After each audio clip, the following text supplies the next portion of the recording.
Thank you and welcome to the show this morning. The topic this morning is spellbound and early childhood education. And we're fortunate to have with us the author of Spellbound, Miss MWilliams, who is an author in Nashville, Tennessee, who will not only talk about Spellbound, but she will give us some information relative to early childhood education, having been involved in early childhood education for many years in her own career. And of course, Ms. Williams, let me welcome you to the show this morning. Thank you. And to tell you how delighted, Ms. Williams, we are to have you with us this morning.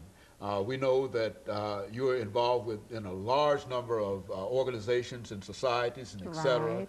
and that you've been involved, and now we know that you are an author. You come to us as an author of a very, very exciting book. Right. As a matter of fact, I'm told that this is a book not written about children, but it's a book for adults, and I can Right. certainly appreciate that. Let's give you an opportunity, first of all, Ms. Williams, before we get into the book and early childhood education, to talk about Ms. MWilliams, to give us some information about your background, your education, and some of the things that were eventually important in leading you to the decision that you ought to write a book. Okay. Well, I come from Lebanon, Tennessee. I was born in Lebanon, Tennessee. I come from a family of 9 children, and I am the 6th child. I had twins under me, and then I had a baby sister that came about 12 years later. One thing I'd like to say that's unique about my family, all the girls are left-handed and all the boys are right-handed. My mother's left-handed, my father right-handed. That's kind of unique. It is. I finished school from Wilson County High School, and I started really acting when I was in about the 5th grade. We used to do a lot of dramatic readings and going around pantomime, and I was just a natural-born actress. So, you know, everybody was always calling on me to do something, a lot of comedy acts. And then I finished high school there and went to Tennessee State. And I majored in speech and drama. And of course, a major in speech and drama, you know, you participated in a lot of plays and many other activities related to drama. And when I graduated from Tennessee State, I started teaching, of course. And I started teaching in Memphis, Tennessee, and did 1 year. But because we had to go early in the summer, and that they had to stay out of school for a little while to do something. Split session. Was that split session? I think so. Yes, split session. We had to do the split session. So I taught seniors in high school there 1 year, English and French and so forth. Then I came back to moved back to Nashville. My husband and I were married then. Moved back to Nashville, and we had 2 girls, and we have 2 girls now. And then I started teaching in a religious school at Nashville Christian Institute, taught there for 5 years, and then started with Metro. Started teaching 6th graders, and I went back to TSU, and I became certified in elementary education. So that's how I moved into elementary education. So the whole time that I have been teaching, I've always been a storyteller. So I've always been able to motivate my children to learn through storytelling. Even though it was told in all the courses that this was useful, I was using it anyway. This was a part of me. So I have been able to, after working with 6th graders, and I came to Aiken and teaching 2nd graders, and I was a reading specialist for a while and worked with the children in the inner city. And all of this that I did with the kids, I was able to get the information over. It didn't matter the background. It didn't matter the amount of money that the parents had. It didn't matter whether they were on welfare or what. They could all get the same information. Methods. Right, the same method, and they would, it may take one child a little bit longer, but that child would finally get it, and they were motivated. And they could remember it through storytelling. So, and I would sometimes shock myself because I could read a story and the whole class would just, you know, Just in awe, spellbound. spellbound. And Oh, I that's could, good. so I said, these kids, and I asked a psychologist, and she said, there's something about your voice. She said, something about your voice that you just kind of mesmerize these kids. And I said, well, maybe it is. Even a child the teachers had complained about that were acting up in their room, they would come in my room, they just, you know, and then I would ask the questions all about Thomas Alva Edison. They would remember all 3 names. And that, you know, they know if I said his middle name was Alva, then they knew, they remembered that because I used a little drama to get it over to them.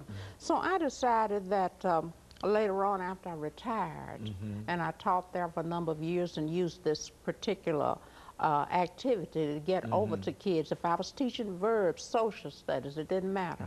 I would use the same thing. That was a method that you used. It was a method that I used. And then I started writing years ago, but I decided to use this method to write a book and figured that if I started out with the high interest level and low level reading in order to reach all the kids.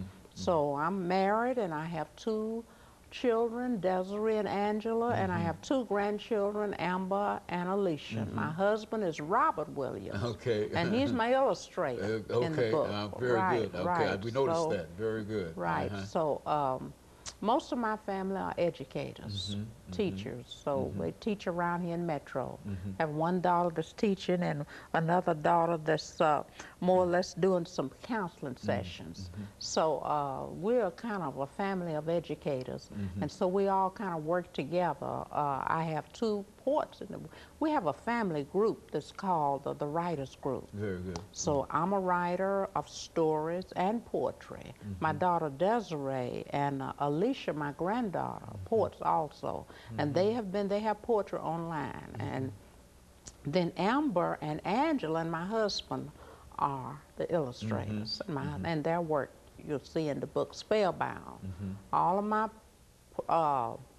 drawings are more or less were done by my husband. Very good. You know, one thing I think, Ms. Williams, during this last 3 minutes that we have here of this particular segment, one thing that we find today that there's some controversy in reference to early childhood education. And I think that with your teaching experiences and whatnot, you ought to be able to at least shed some light in reference to this, because many folks do not believe the value of exposing 3- and 4-year-old children to the educational process. But I think that it has been demonstrated that, well, let's talk about some of the information that you have in reference. Right. Well, there's nothing I could say that would more or less deviate anyone's attention from starting children early. Very good. Because number one, I have experienced children. I've had the experiences of working with children that did not have early childhood education. And that's one reason with the test, the kids falling down on the test, because they don't know how to take a test. You know, they haven't been around other kids. They haven't seen, it doesn't matter how the parent at home and the children at home, they're still not going to get the same learning that they would get with a group of children. I have observed the children in daycare, even in daycare, you know, how they seem to respond to standing in a line and raising their little hands up and sitting down short periods of a time. Okay, now when you start taking that away, then you're going to take away not only from the inner city kids, but you're really going to take away from all the children, because the parents who are able to have a nanny in the home, I mean, just that child and that nanny, that child is not going to get the experiences that that child would receive with other children with that group. You see, learning is you have a cognitive affect and the affective domain that you're trying to reach when you teach. So the affective domain is getting along with other children, playing together, sharing how you feel about yourself. You know, if you don't have anyone there at home and no one to deal with it, then you think that you're supposed to have it all the time. But when you're around other children, it's a different type of thing. So when you move into the classroom, I am 100% for teaching children in kindergarten. You see, I have always been against, you always have some kids in there that are ready to read. You have some children that are ready to read. When you see a child take a paper like this and point, and they're trying to read, or take an encyclopedia, that child's ready to read. So it's nothing wrong with teaching a consonant, a short vowel, put the two together, put the consonant at the end, and you have a word. Okay, and let us, Ms. Williams, take this first commercial break, after which we'll come back and give you an opportunity to continue that. Okay, We'll be back with our audience following this very, very short. The topic is spell.